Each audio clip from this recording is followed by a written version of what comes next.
Hello, hello. Looks like we've got people joining the room now. This is great. We'll just give it a couple minutes or a minute or two here just to let the room fill in. And yeah, as you guys join, if you could just drop in our chat here, just let us know who you are and where you're from. And yeah, we'd like to see who's joined us. And then we'll get started in just a couple minutes here.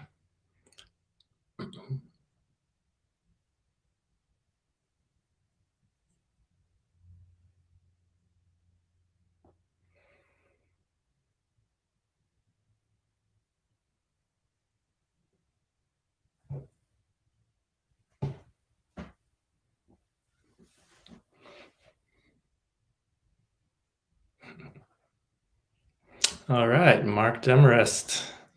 Thank you.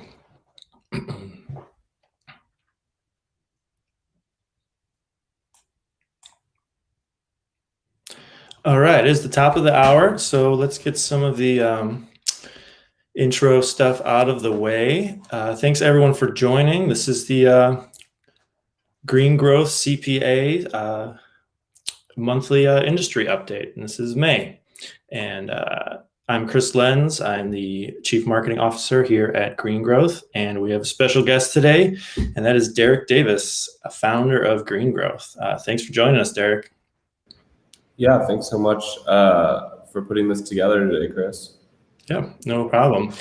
Yeah, so we're going to get back on schedule doing these at least once a month. We do these once a month, but then we're also going to be doing some other live stuff. We're going to, at least one other time a month, have special guests on, discuss some special topics, do all that kind of stuff. And so, yeah, for the agenda for today is we're just going to take a look at the industry, talk about the biggest news, things that have been happening, and then most importantly, throw it to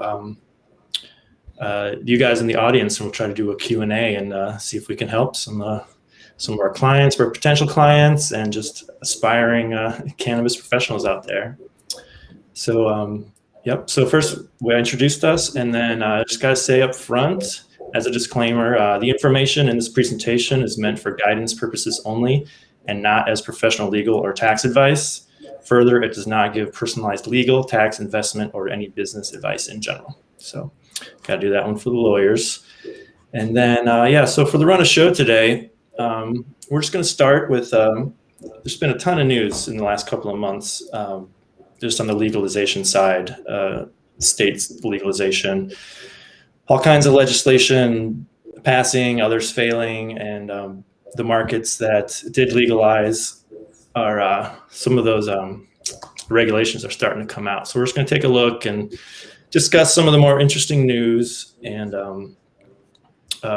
maybe talk a little bit about where we see some good growth potential. So we'll get started on that. And then I just want to check the chat. Oh, we've got someone in from South Africa. Thank you, Blaine, for joining us. And oh, someone from Crystal Pine in Oklahoma. Thank you, Leah, for joining us. We love Oklahoma. I can say that for sure. It's been very, very interesting, very exciting market, and a lot of potential there. I think it's going under the radar. So let's talk about state legalization. Some news, recent news, essentially breaking in the last week. We had a couple of medical cannabis attempts fail.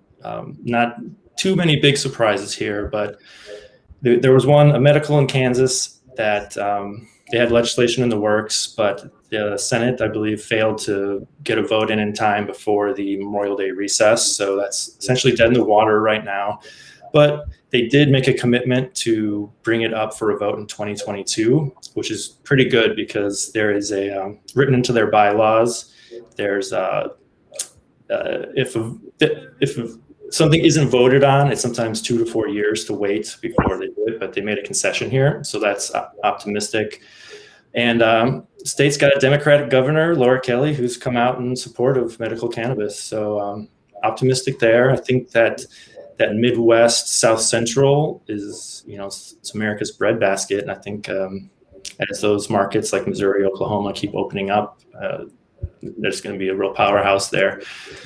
Similarly, South Carolina had a medical cannabis bill. Similar situation. House moved it forward. Senate failed to vote on it. But again, looks like they've committed to taking a look at it again in 2022. In Montana, obviously the people voted to go from medical to adult use, and now just in the last couple of weeks, the next step of the regulations have passed. They did water it down, so the bill went to the House and to the Senate. They got to make their adjustments, so they did tighten it up a little bit. They delayed the launch of the adult use market to January 1st, which is not great news. And they did institute a potency cap on flower and edibles of 35%. We're seeing that more and more. It's going to keep being an issue. I know it's kind of a gray sort of issue. 35 isn't too bad. We'll get to some much worse potency caps as we go through. And then good news and bad news. Good news for some of our clients up in Montana is that they did extend the amount of time that they're letting existing medical operators get up and running in the adult use before they're going to let new operators come in. Now, Derek, I know we've done some plenty of work in Montana. How are you? Are you optimistic about that Montana market? For existing operators, I think it's a good market. If you're looking to become a new operator, I think probably Oklahoma is largely the easiest market to get started in. Mm-hmm. What is it about Oklahoma that has such great potential? I think it's quickness to market. So the reason why California is a bad market to operate in is because you're looking at anywhere between, I don't know, maybe 8 to 18 months to just get up and running. So what you oftentimes see happen is people don't budget for that. If you buy the property, you're paying mortgage for about 18 months, or if you're renting, then you're paying rent for 18 months without even bringing a dollar in. So when thinking about branching into new markets, you want to closely understand and analyze how long it will take to launch that market. So for example, a lot of people are looking at Virginia. It's a super interesting market, but they're not going to license retail until about 2 years from now. And they're not going to launch retail sales or recreational sales until Jan 1st, 2024. So, if you're thinking about applying for a cultivation license, you have to take into consideration how long it's going to take you to ramp up. And if you don't have that additional budget set aside, man, it's not going to be good. Yeah, I mean that's killed so many aspiring growers or people trying to get in. It's that paying rent on that cultivation place or the dispensary, you get that prime retail location, and then you got to just hold it for sometimes months, years, and you have to have big capital to do that. So it's been a big issue. So good points. Next up, we want to talk about Mississippi a little bit, and this is a real heartbreaker. We were really excited about Mississippi. They're coming on. Just a quick recap. The people put together a bill, got all the signatures they needed to get it into the election for last November. It passed with 60+% approval, which in election terms is like a landslide. It's really difficult, especially down there. And the recent news, I guess from 2 weeks ago, is that the state Supreme Court has blocked it. And the backstory to that is a mayor of a small town in Mississippi raised essentially a procedural issue. And it's kind of complicated, but it's like there's 5 congressional districts in Mississippi. There used to be 5, and then they changed it to 4. And there's a rule in that any kind of legislation can only have 20% of the signatures in any congressional district. But there was 5 and then there's 4. So it's actually mathematically impossible because they haven't updated it. And so state Supreme Court said, yeah, that was good enough justification to just outright deny the rights of the will of the people on that one.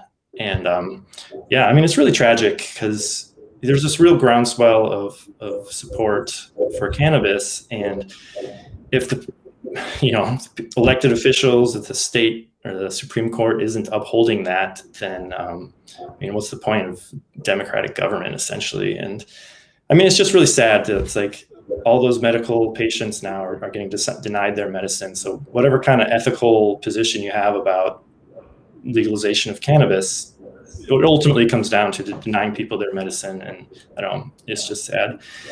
So the only path forward here right now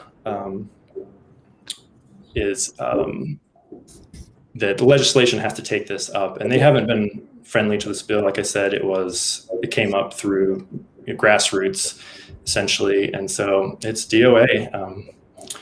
I know we were really excited about that. Mark, do you have any commentary on that one, Derek? I think there's going to be some legislation around it, but I think, yeah, you're just kind of SOL. A good question that came in from A1 Collection: how do we get reimbursed for the licenses the state charged us for?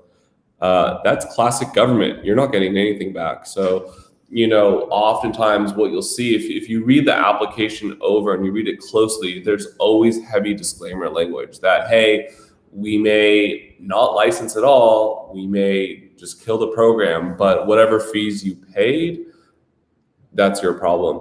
And so it's just the cost of doing business in the state. So when we're talking about how do you generate the most amount of revenue and where can you make the most money, you have to look at how long it takes to go to market.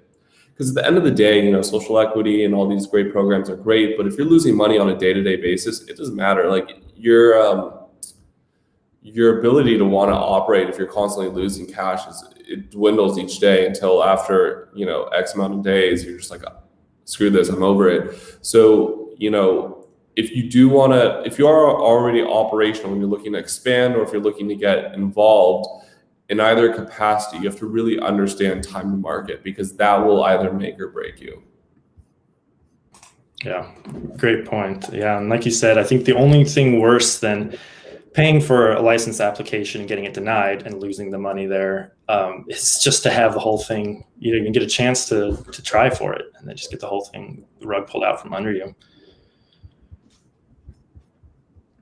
Okay, so up next, so some slightly good news down in Texas. So they have one of the strictest medical cannabis programs currently, and they did have some legislation moving forward that did get approved. I think it passed the Senate either earlier this week or last week, and it's should be on the desk of the governor for approval. Again, the House had a decent version, but then the Senate chopped it up, so it's not as so great. But so in the medical requirements in Texas is that you can only have 0.5% THC currently, which at that point is limiting the effectiveness, to say the least. And the House version bumped that up to 5%, so we're making a little bit of progress there. But then the Senate knocked that down to 1%. So we doubled, but from 0.5 to 1% is not the greatest thing. But in other good news, they've greatly expanded the who's eligible for medical cannabis, and that got to cancer patients, folks with PTSD. But another change in the Senate bill was to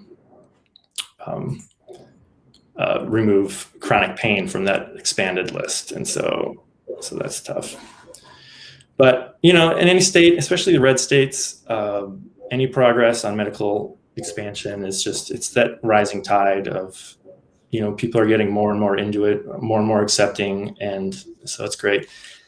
On that note, Alabama, they signed the bill. It's happening. Medical cannabis is coming to Alabama. So that's the good news. For a little bit of context, about 8 years ago, there was a medical cannabis bill that got the Shroud Award, which is given to the deadest bill in state legislature. It means the one that essentially legislators just laugh at because there's no chance. So that was just 8 years ago, and things are progressing. So it's in progress. The governor signed the bill. The bad news is it's pretty strict for medical, limited products, and then it's tablets, capsules, tinctures, and gel cubes or oils, creams and suppositories and transdermal patches, but no raw plant materials. So that means no flour, and there's also no edibles, no gummies, no cookies, all that kind of stuff. So it's pretty limited. And there's also, current licensing is 27. They're opening up potentially 27 dispensaries and 12 cultivation. These are licenses that are going to be available. So, yeah. So it's like good news and bad news, unfortunately. The tax regime is actually pretty reasonable, 9% gross sales tax, unlike we've seen in a lot of markets, namely California and Illinois, some of the really heavily taxed ones where you've got your cultivation, excise, and all these other taxes built on each other. And it's set to launch in September. So it's going to be really competitive for the licensing environment there because it's so limited. But, it's a start, and we got to take that. Derek, how are you feeling about Alabama? I think Alabama is going to be not a great market because you can't sell raw flower. So if you look at various markets, like New York is a great example. Like the types of products you can sell are super limited, and so that hinders how much revenue you can generate in those specific markets. So I do see that we have a couple questions coming in. One from Oren, which is in commercial cannabis, 250K equals yes or no on license, no refunds. Could you clarify that question? I think you're asking, can you get a license for 250K? And if that's the case, it entirely depends on what market you're operating in. So, again, you have to look at the market. You also have to look at what type of vertical you're doing. If you're doing a large scale cultivation, you're looking at least $1 million build out. If you could clarify the question, I could probably give you better insight. From Mark, do you guys offer guidance or guidance on forming a co-op business model to open and operate a dispensary or entity in other spaces? We help primarily with like pro formas and on the numerical part, but we aren't lawyers and we cannot provide you with any sort of legal advice. But we've seen a lot of co-op models and also how much revenues they generate. So we can definitely help you with that. From Blaine, how do you see the market generation under the Biden administration, being that he has such a strong stance? Do you foresee entry to market getting easier or more of the same? Again, it's on a state-by-state basis. And so right now, that's what's probably going to drive it more. I don't see Biden making it I don't see him improving the market, but I also don't see any other candidates that would be doing the same anytime soon. So even if federal legalization came through, which it probably is not, but even if it was, you'd still have states that have an outright ban on cannabis. So that just because it's legalized at the federal level doesn't mean that all of a sudden all the markets open up and it's a free market. That's not the case at all. It will largely still, the main things that will open up is one, banking, and two, the US markets to go public, which we've helped about a dozen companies do in the last 2 years. So those are the main two drivers. Yeah, and just to add to that too, I know a lot of people, myself included, were really optimistic about, the Biden-Harris sort of agenda, and they definitely paid a lot of lip service to being open to cannabis legalization and reform and criminal justice reform. But since they've been in office, we're getting really mixed messages. Merrick Garland, the Attorney General, has come out and said that, sort of going back to the Obama days, that it wasn't going to be a priority necessarily to be prosecuting cannabis, but at the same time, now the Department of Justice has come out twice now in support of 280E, because there's been two pretty high-profile challenges to 280E about its constitutionality, and DOJ has come out twice emphatically, with no question that it's sticking around. So my personal belief is that nothing's going to happen at that from Biden and Harris specifically. So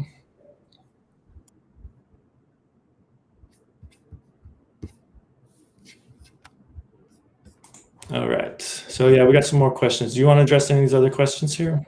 Sure. No, I think we can keep going. Okay, cool. And then you touched on it previously. So, New York, it's happening. We're still a ways out. Regulations haven't been worked out yet.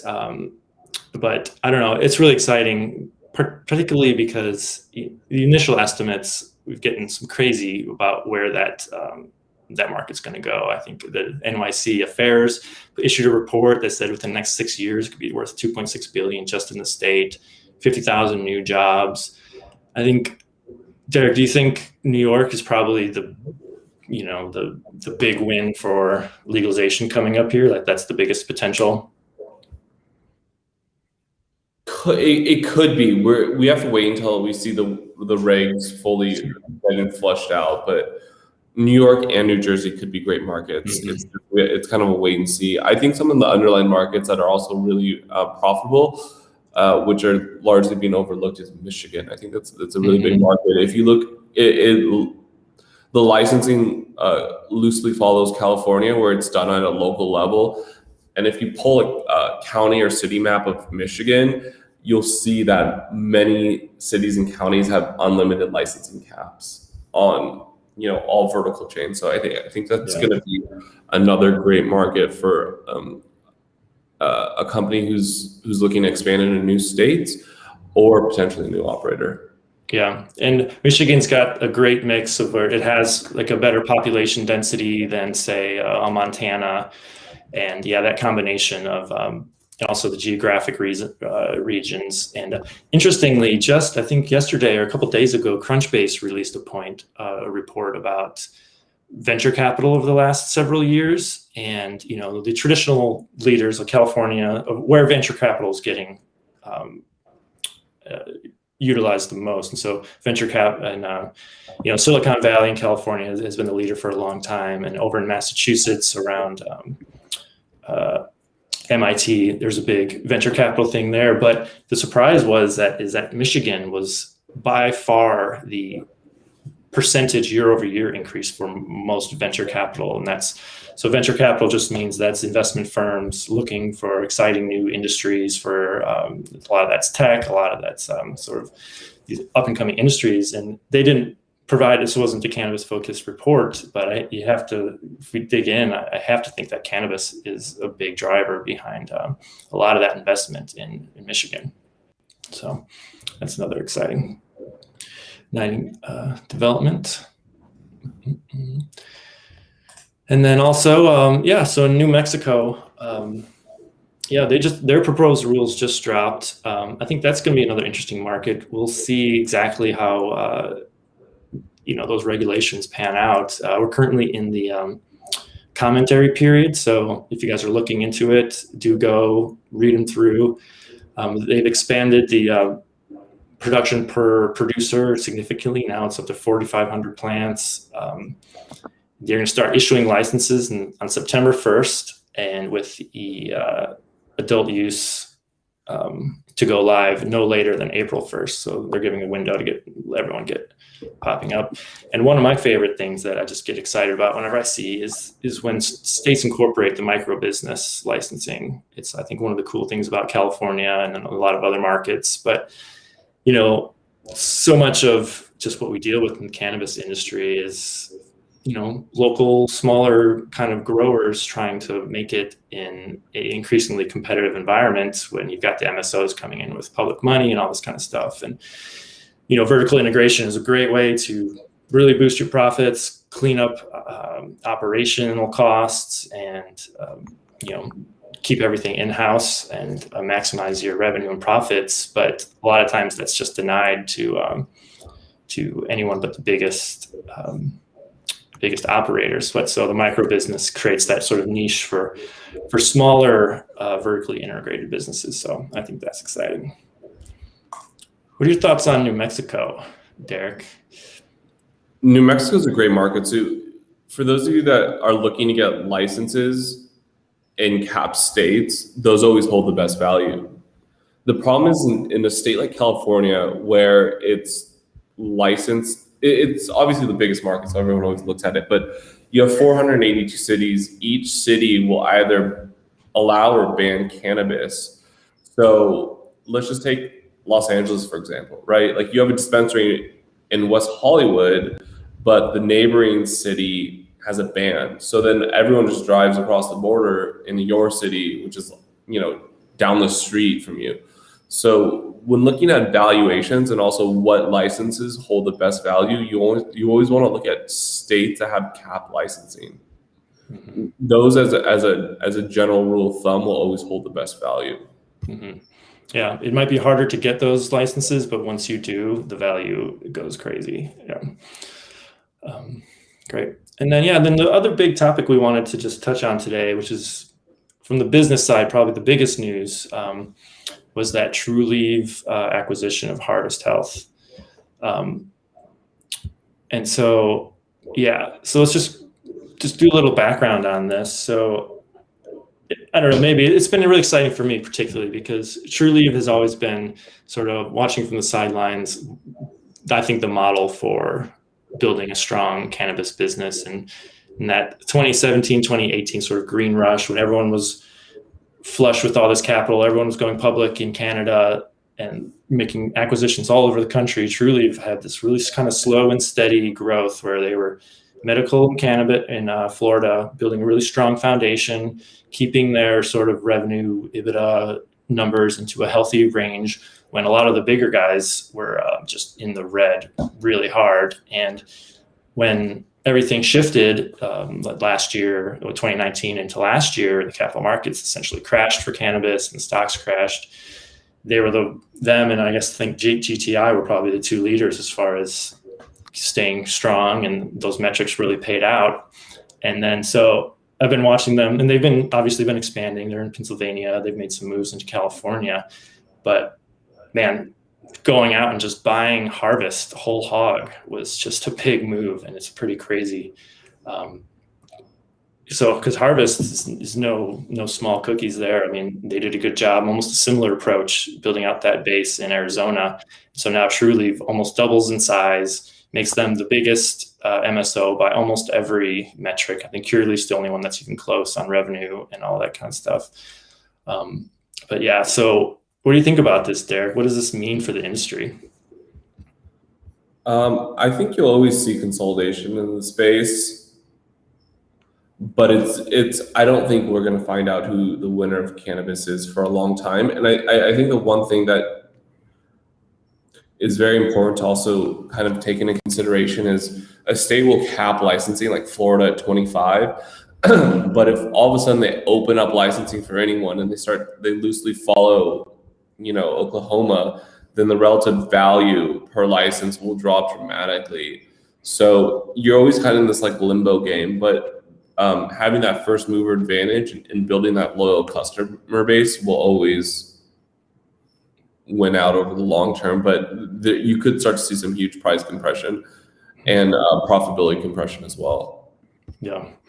And also, I mean, the M&A market really slowed down last year, especially. So acquisitions were really hot and heavy in 2019, and then slowed down in 2019, and then all but stopped in 2020. And near the end of the year, was it Verano AltMed was the big one that combined two privates, and then they ultimately went public. And now that with this Trulieve Harvest acquisition, it seems like the starting gun potentially, and that we might see really, really intense M&A heating up again. And all of a sudden, it seems like anyone that's not in that top 5 tier, everyone below them is potential acquisition target. And then there's the sort of middle pack of those public MSOs, the Columbia Cares, the AYR, that are also a little undervalued and capital rich, and they might be starting to make some moves to try to compete. Derek, if you're a cannabis operator right now, what are you thinking as far as M&A? What should you be thinking about if you're hoping to get acquired or planning to get acquired? I mean, one of the keys is always having clean financial records and making sure that all your taxes are paid up to date. Oftentimes what you'll see in an M&A is once the buying company digs into their records, they'll find holes and then they'll whack the valuation in half. So having clean financial records up front are always needed to make sure that you maintain the valuation that you initially agreed upon. I think point 2 is if you're looking to either grow or acquire, you want to purchase complementary businesses. or models. So, for example, if you have a huge retail presence, but your margins are going down, you'll likely want to then potentially purchase a cultivation to maintain that solid EBITDA. Usually, where you'd want to be around is right around for a vertically integrated company, anywhere between 40 to about 55%. That's usually a good target. Mm-hmm. Yeah, absolutely. And it's a really good point on getting your tax records clean too, because that's something they're going to dig deep into on due diligence. And on your side, you might be like, oh yeah, we're all good on 280E and we've been doing it. But as we've seen with so many of these IRS audits and court cases, is a lot of people think they are some pretty sophisticated companies and really thought they were, like in the Harborside case, and then IRS digs around and they have a very different interpretation. It's still really confusing. And so if the acquiring company digs around and they find tax liabilities that could be worth tens of millions of dollars, depending on your operation, yeah, that's a big issue. You need to be clean from top to bottom if you want that to happen. We have a couple of questions. Let's see. I thought this one was interesting from Blaine. Do you consider foreign investment positive for your country's industry? What do you think about that, Derek? Where are we at with international money coming into cannabis? You see that a lot in Oklahoma, where there's a lot of Chinese investors that are dumping tremendous amounts of cash on the market. I think it definitely does create local jobs. So I think it's too broad to understand the macro implications, but in the immediate, it does create local jobs. A lot of these companies are very manual and in-person intensive. It's not a tech company. Like if you start to grow in a certain city, you need people in that city that are willing to work. So if you're doing it compliantly and legally. Yeah, and depending on the market, there's a lot of disclosure requirements to get your licenses and things like that. And so as long as you're not being shady about this foreign investment and you're disclosing everything, and I don't really see anything wrong with it. I mean, Curaleaf, that's originally from, Russian money as far as the founding goes. And so, yeah, it's just, I personally, capital's so hard to come by. As long as you're not giving up control of your business or, involved in anything shady, then more power to you.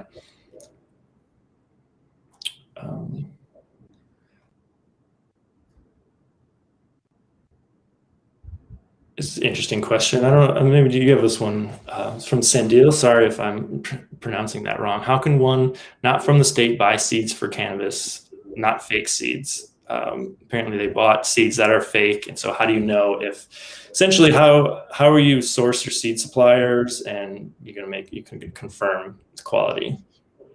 If it's an already regulated market, you generally want to buy mothers or clones. You generally don't.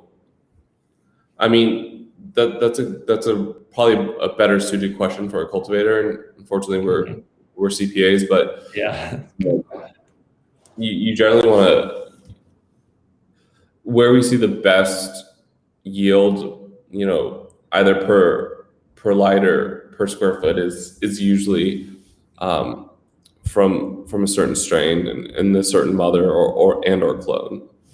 Yeah, absolutely. And then A1 Collection asks, is it true you cannot get approved for social equity unless you have a tier 1? It depends on the state. Yeah, city and state. There's each city and state will have their own specific requirements. Mm-hmm. Yeah, absolutely. And it follows up, please don't tell me I have to be a criminal in order to receive an adult use license. No, there are no requirements, to my knowledge, that you have a criminal background for it. It's mostly about your community and ethnic background and that kind of thing. So that shouldn't be an issue. There's, to my knowledge, no requirement that you be a criminal, former criminal. So So are there any regulations around local percent ownership of cannabis business when foreign investments take place? Yeah, again, it's state by state. Regulations can be really strict on that, and so it just depends on the market that you're in, and definitely make sure you dig deep on those regulations and make sure you're not in violation. Cool. So let's see. Yeah, and so I think we're good. So yeah, then we did have a couple of questions come in from our Instagram, and so we'll address a couple of those. And then yeah, as long as you guys have any other questions, please do drop them in. Quick one. So Deaf Dog Cannabis asked, can you provide an update on the MORE Act? And so yeah, this is relatively breaking news. So the MORE Act, as everyone knows, was the legislation that actually passed the House last year. That is a pretty extensive, pretty comprehensive legalization, decriminalization, descheduling for cannabis. And there's been a lot of hubbub that it's coming back. It was rumor had, I think it was Marijuana Moment released an article saying that they were going to, rumor on the Hill was that it was going to be reintroduced by Nadler, who's the co-signer. But as of right now, there's been no movement on that. And so, yeah, we got about a day and a half, actually less, over on East Coast time. And so it actually looks pretty unlikely. And then we had another one that came in about the Biden administration, hope for legalization. Again, yeah, don't hold your breath. My personal belief is that the Biden-Harris they're not going to shake the tree unless they have to and take any risks. So yeah, I don't think, not too optimistic there. And then here's an interesting one for you, Derek. So the dispensary is just breaking even. How do I decide at what point I need to sell or try to raise money? So what are we looking for from a performance and revenue perspective? Is when you just want to give it up, or it's time to go seek an investor? So it entirely depends on the city and the state and how many licenses are given out. So for example, a dispensary license in Oregon is probably not worth very much. Even if your top line is say $1 million, maybe you'll get 600,000 or 700,000 for it. So it's really important to get real with your numbers and understand where it falls in relation to other companies in that specific market. But generally speaking, what it really comes down to is the use of proceeds. So what are you going to do with that extra money? And if it's to stay afloat, you're either going to get really bad debt terms, or you probably won't get any money at all. So it just depends. Yeah, absolutely. So we got a question here from Mark asking if we do offer services to entities in the vape space. And yeah, I mean, manufacturers. Yeah, Derek, you want to take that one? Yeah, definitely. We primarily just focus in on cannabis. I think that's where we have the most value. Mm-hmm. Yeah, agreed. Cool. All right. So yeah, I think we're good for today. I want to thank everyone for coming and submitting your questions. We'll be doing this again in about a month. So we look forward to chatting with everyone then. Thank you very much, Derek. Appreciate your time. Yeah, thank you so much, Chris. Mm-hmm. Yeah, and then as always, it's right on our screen. If you want to talk with us in any more detail about markets, about the services we provide, tax audits, outsourced CFO, etc., please give us a call or reach out to us at our website. Cool. All right. Thank you, everyone. Thank you.